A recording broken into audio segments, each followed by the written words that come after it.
میں کسی کا سالہ نہ بنوں. یہ اپنے آپ کو بیٹی جب پیدا ہوتی تھی تو اپنے آپ کو بہت کمزور سمجھتے تھے. جس وقت محمد رسول اللہ صلی اللہ علیہ وسلم کی بعثت ہوئی، بیٹیوں کو زندہ دفن کیا جاتا تھا. ایک صحابی آئے نبی کائنات صلی اللہ علیہ وسلم کے دربار میں. ایک صحابی آئے، یا رسول اللہ صلی اللہ علیہ وسلم، میں ایک بار میری بیوی جو ہے امید سے تھی، میں اپنے کام کے سلسلے میں چلا گیا، لیکن بیوی کو وصیت کی اگر بیٹا ہوا اس کو پالنا، اگر بیٹی ہوئی اس کو زندہ گاڑ دینا. لیکن ماں کا پیار، ماں ایسا نہیں کر سکتی. ماں کا بہت اونچا مقام ہے. ماں کے مقام کو کوئی بھی رشتہ جو اس کا مقابلہ نہیں کر سکتا. ارے بھائی، ماں ماں ہے. جب یہ چلا گیا تو ماں نے بیٹی کو درگور نہیں بلکہ ہمسائے کے گھر میں چھوڑ دیا. کہیں یہ نہ آ جائے اس کو زندہ دفن کر دے. ہمسائے سے کہا کہ یہ میری امانت ہے، اس کو پالو، خرچہ میں دوں گی. پالتی رہی، وہ بڑی ہو گئی. گھر والا آیا، بولا آپ امید سے تھی، بیٹا ہوا یا بیٹی؟ تو وہ صحابی بیان کر رہا ہے کہ میری بیوی نے کہا کہ وہ مرا ہوا پیدا ہوا، جو بھی تھا وہ پیٹ کے اندر ہی مرا تھا. چپ ہو گیا.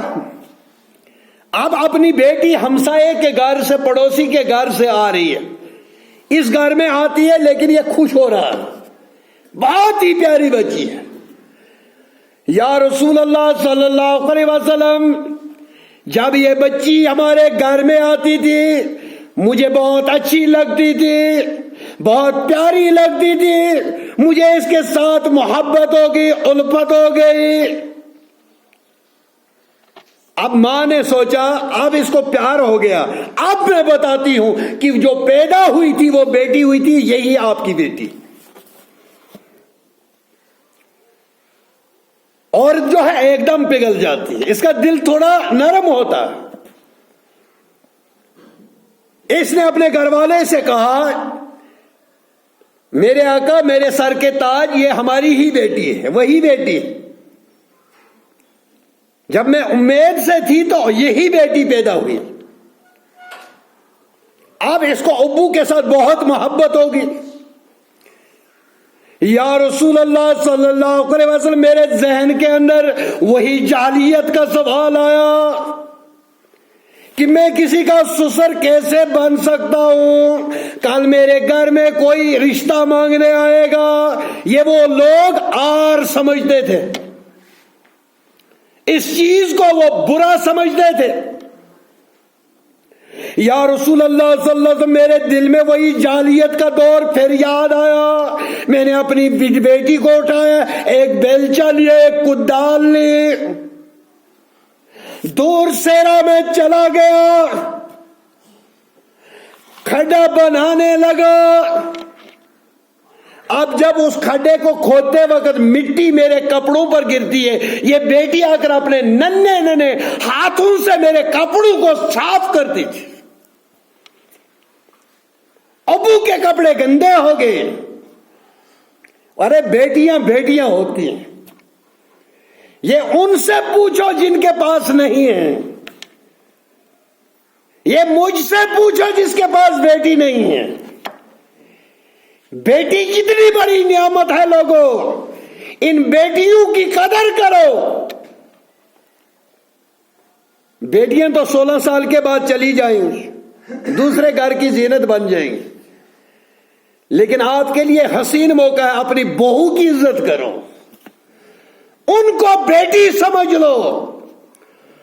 اور بہو بھی اپنی ساس کو ساس نہیں بلکہ ماں سمجھے. بیٹیاں بیٹیاں ہوتی ہیں. اسی لیے نبی کریم صلی اللہ علیہ وسلم نے فرمایا جس کی 2 بیٹیاں ہوں اور ان کی اچھی طرح سے پرورش کی, اچھی تعلیم دی, پھر اس کے بعد اچھے گھر کے اندر اس کا رشتہ کیا, اس کی شادی رچائی, وہ کل آخرت میں میرے ساتھ جنت میں اس طرح ہوگا جس طرح سے یہ 2 انگلیاں جتنا فاصلہ اتنا ہی فاصلہ اس کے اور میرے درمیان ہوگا. محمد رسول اللہ صلی اللہ علیہ وسلم نے اسی لیے بتایا, یا رسول اللہ صلی اللہ علیہ وسلم میں کھڈا بنا رہا ہوں, وہ ننھی سی بیٹی جب گڑدا یا مٹی میرے کپڑوں پر گرتی ہے وہ اپنے ننھے ہاتھوں سے صاف کر رہی ہے, میرے ابو کے کپڑے گندے ہو گئے. یا رسول اللہ صلی اللہ علیہ وسلم جب گڑا تیار ہوا میں نے اپنی اس ننھی سی بیٹی کو اٹھا کر اس گڑے میں پھینک دیا, اوپر سے مٹی پھینکتا رہا, وہ آوازیں لگاتی رہی, یا ابتی, اے میرے ابا, اے میرے ابا, میری کون سی خطا ہے, مجھے کس خطا کی سزا مل رہی ہے. یا رسول اللہ صلی اللہ علیہ وسلم وہ مٹی کے نیچے سے چلاتی رہی, یا ابتی, یا ابتی, لیکن میں اتنا سنگ دل تھا جب تک وہ آواز ختم نہیں میں مٹی ڈالتا ہی گیا. یا رسول اللہ صلی اللہ علیہ وسلم میں نے اس کو دفنایا تو محمد رسول اللہ صلی اللہ علیہ وسلم کے آنکھوں سے اتنے آنسو بہے, داڑھی تر ہوگی, کپڑے گیلے ہو گئے, اتنا روئے آپ کے اور میرے آقا حضرت محمد رسول اللہ صلی اللہ علیہ وسلم. بس کر اب, ارے میرے صحابی اب بس کر, اور بیٹیوں پر ظلم جو ہے محمد رسول اللہ صلی اللہ علیہ وسلم بھی برداشت نہیں کرتے. ایک مومن بھی بیٹیوں پر ظلم برداشت نہیں کرتا. ارے خوش قسمت ہو جب بیٹی گھر میں پیدا ہوتی ہے تو ایک رحمت آپ کے گھر میں آ جاتی. بیٹیاں پیدا ہونے پر اپنے ماتھے پر سلوٹے مت چڑھایا کرو, خوش رہا کرو. مجھے یاد ہے جب میرا پہلا بیٹا ہوا, اب آپ کو پتا ہے وہ نرسیں جو آتی ہیں دے دو جی مٹھائی دے دو, اس وقت میں نے 500 روپیہ دیا. اس وقت 500 روپیہ بہت قیمت ہوتی تھی اس کی. تو اس نے بولا نہیں زیادہ دے دو, ہم 3-4 ہیں. میں نے بولا رب کعبہ کی قسم اگر بیٹی ہوتی میں آپ کو 1000 دیتا. بولا اتنی پیاری ہے. میں نے بولا یہ تو رحمت ہے, بیٹیاں رحمت ہیں. لیکن ہمارے سماج کے اندر سب سے کمزور اس کو سمجھا جاتا ہے جس کی بیٹیاں. ہم کون سے مسلمان ہیں, ہم کون سے اسلام کی پیروی کر رہے ہیں. آج بیٹی باپ سے سلامت نہیں. ایسا بھی دیکھا گیا معاشرے کے اندر, باپ نے بیٹی کے ساتھ غلط کیا, بھائی نے بہن سے غلطی کی, غلط کر دیا. اب نام لینے کی ضرورت نہیں ہے کیا کیا. آج بیٹی باپ سے محفوظ نہیں, بہن بھائی سے محفوظ نہیں. اور جتنا معاشرہ آج گر چکا ہے اتنا تو اس وقت نہیں تھا جب محمد رسول اللہ صلی اللہ علیہ وسلم مبعوث ہوئے. ایک دم لے کر اس کو گڈھے کے اندر دبا کر دفنا کر آ جاتے تھے, لیکن اس کے ساتھ ایسا سلوک نہیں کرتے, وہ حرکت نہیں کرتے جو ایک شیطان بھی شرما جائے گا کہ یہ کیا ہو رہا ہے. آئے دنوں اخباروں میں دیکھتے ہو, اور اس معاشرے کو آپ کہو گے یہ پڑھا لکھا معاشرہ, یہ تعلیم یافتہ معاشرہ، یہ ایجوکیٹڈ معاشرہ، جس معاشرے سے ایک بیٹی اپنے باپ سے تحفظ نہ ملے، اس کو باعث سے وہ محفوظ نہ ہو، یہ وہ معاشرہ بگڑا ہوا معاشرہ ہے۔ اس معاشرے سے بھی گرا ہوا معاشرہ ہے جس معاشرے میں اللہ رب العالمین نے محمد رسول اللہ صلی اللہ علیہ وسلم کو مبعوث فرمایا۔ وہ صحابی بھی رونے لگا، لیکن جب ایمان لایا تو پرانی جو خطائیں وہ معاف ہو جاتی۔ لیکن ہم کیا کر رہے ہیں؟ ہم مسلمان ہونے کے باوجود اپنی بیٹیوں سے کون سا سلوک کرتے ہیں، اپنی بہو کے ساتھ کیا کرتے ہیں؟ تو اللہ رب العالمین نے فرمایا لقد من اللہ علی المؤمنین اذا بعث فیہم رسولا، میں نے مسلمانوں پر، ایمان والوں پر منت رکھی، احسان کیا کہ میں نے ایک رسول بھیجا من انفسہم، انہی میں سے، یتلو علیہم آیاتی، جو ان کو اللہ کی آیات پڑھ کر سناتا ہے، وَيُزَكِّيهِمْ، اور ان کو پاک کرتا ہے شرک کی آلودگیوں سے، ایسے بیہودہ باتوں سے پاک کرتا ہے، وَيُعَلِّمُهُمُ الْكِتَابَ وَالْحِكْمَةَ، اور ان کو کتاب کا علم سکھاتا ہے اور حکمت سکھاتا ہے۔ یہاں پر محدثین نے مراد لی جو یہ حکمت ہے، یہ نبی کائنات صلی اللہ علیہ وسلم کی حدیث کی طرف اشارہ ہے۔ وَإِن كَانُوا مِن قَبْلُ لَفِي ضَلَالٍ مُبِينٍ، اس سے پہلے یہ گمراہی کے اندر تھے، نبی کے آنے سے پہلے جو معاشرہ تھا عرب کا معاشرہ، وہ گمراہی کا گڑھا بن چکا تھا، وہ گمراہی میں ملوث تھے۔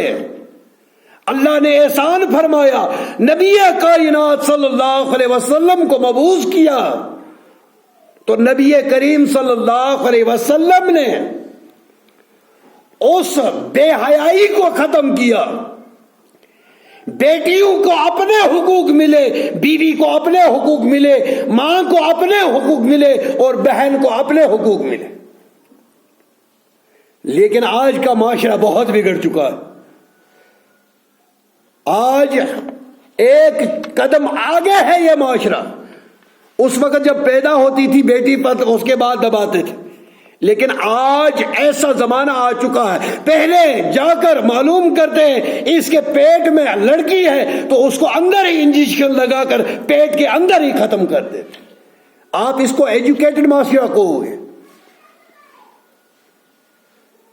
اور ایک بات یاد رکھنا، عام طور پر یہ اس بات پر بات اٹھائی جاتی ہے، اعتراض کیا جاتا ہے کہ مسلمان عورتوں کو پردہ کرا کے ان کے حقوق جو ہے وہ غصب کرتے، ان کے حقوق پامال کرتے۔ آج اس غلط فہمی سے باہر نکلیے، جو قیمتی چیز ہوتی ہے وہ پردے کے اندر ہوتی ہے۔ آپ دیکھیے سونا جو ہے وہ سنیارہ کہاں پہ رکھتا ہے؟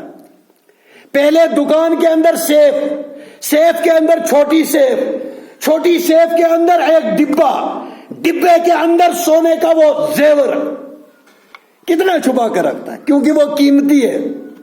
اس کے برعکس لوہا کہاں پہ ہوتا ہے؟ وہ روڈ پر پڑا ہوتا ہے، کیونکہ اس کی قیمت نہیں ہے۔ جو ہمیشہ یاد رکھنا چاہیے، جو قیمتی چیز ہوتی ہے وہ پردے کے اندر رکھی جاتی ہے۔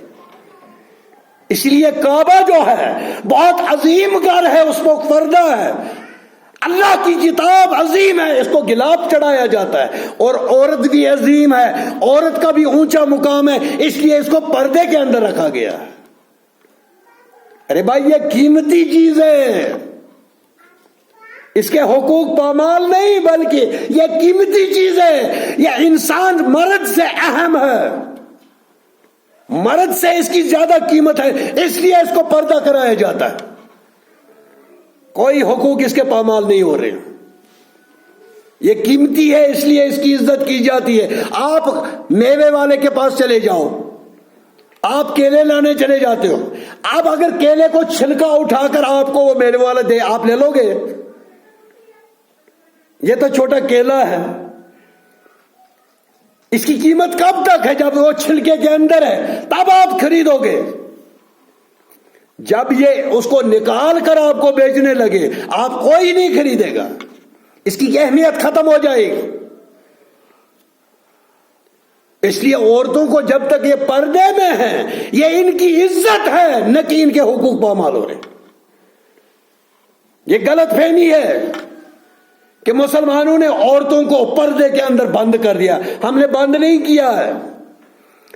ارے بھائی، آپ قیمتی ہو، آپ کی اہمیت ہم سے زیادہ ہے، اس وجہ سے آپ کو پردہ ہے۔ ایک آدمی ایک بار سفر کر رہا تھا، اس کو ایک دوست ملا، ایک یہودی ملا۔ اس نے سوال کیا، آپ مسلمان عورتوں کو پردے میں رکھتے ہو؟ کیا سب لوگ جو ہیں ان کا کریکٹر خراب ہے؟ جتنے بھی لوگ ہیں؟ آپ عالم ہے، اس نے جواب دیا، میرے بھائی آپ کون سا کام کرتے ہو؟ بولا میں بزنس مین ہوں، دکان کرتا ہوں۔ بولا جب شام کو گھر چلے جاتے ہو تو دکان کو کیا کرتے ہو؟ بولا میں دکان کو تالا لگاتا ہوں۔ بولا تالا کیوں لگاتا ہو؟ سب لوگ چور ہیں۔ اس کو بات پہنچ گئی، اس کو میسج پہنچ گئی۔ بڑی قیمتی چیز کو تالے کے اندر رکھا جاتا ہے تب وہ بچی رہتی، وہ راستے پر نہیں رکھی جاتی، پھر اس کی اہمیت ختم ہو جاتی ہے۔ میری ماں بہنوں، آپ کی اہمیت زیادہ ہے، اس وجہ سے اسلام نے آپ کو پردہ دیا۔ آپ بہت اہم ہو اس معاشرے کے لیے، اپنے گھر کے لیے، سوسائٹی کے لیے، ایک گھر والے کے لیے، ایک بھائی کے لیے، ایک باپ کے لیے، بحثیت بیٹی آپ اہم ہو، اس لیے آپ کو پردہ کرایا جاتا ہے۔ وآخر دعوانا ان الحمدللہ رب العالمین، والسلام علیکم ورحمۃ اللہ۔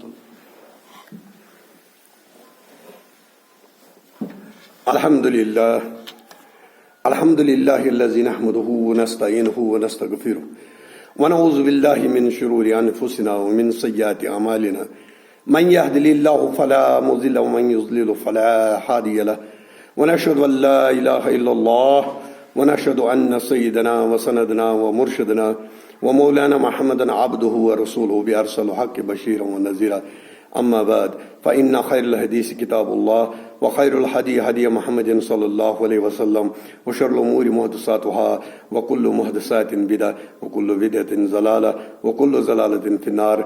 اللهم نصر من نصر دين محمد صلى الله عليه وسلم وجلنا منهم، واخذل من خذل دين محمد صلى الله عليه وسلم ولا تجلنا منهم. يرحمكم الله. إن الله يأمرون بالعدل والإحسان وإيتاء ذي القربى وينهى عن الفحشاء والمنكر والبغي لعلكم تذكرون. واذكروني اذكركم واشكروا لي ولا تكفرون. اے اللہ، جو ہسپتالوں کے اندر بیمار شفائی کاملہ عطا فرما، گھروں کے اندر بیمار شفائی کاملہ عطا فرما۔ اے اللہ ہمارے نوجوانوں کو ہدایت فرما، ہمارے بزرگوں کو ہدایت فرما۔ اے اللہ جو بے اولاد ہیں اولاد صالح عطا فرما، اولاد نرینہ عطا فرما۔ اے اللہ جو بے روزگار ہیں روزگار عطا فرما، ہمارے کاروبار کے اندر برکت فرما، ہمارے زراعت کے اندر برکت فرما۔ اے اللہ پوری انسانیت کی حفاظت فرما۔ اے اللہ ہمیں امن کا گوارا بنا، اس دنیا کو امن کا گوارا بنا۔ اے اللہ ہمیں امن اور چین کی زندگی عطا فرما۔ اے اللہ ہمارے والدین کو جنت الفردوس عطا فرما۔ اے اللہ ہمارے والدین کو جنت الفردوس عطا فرما، کروٹ کروٹ ان کو جنت نصیب فرما۔ اے اللہ جو حسنات ہیں ان کے قبول فرما، ان کے سیئات سے درگزر فرما۔ وآخر دعوانا الحمدللہ رب العالمین، والسلام علیکم۔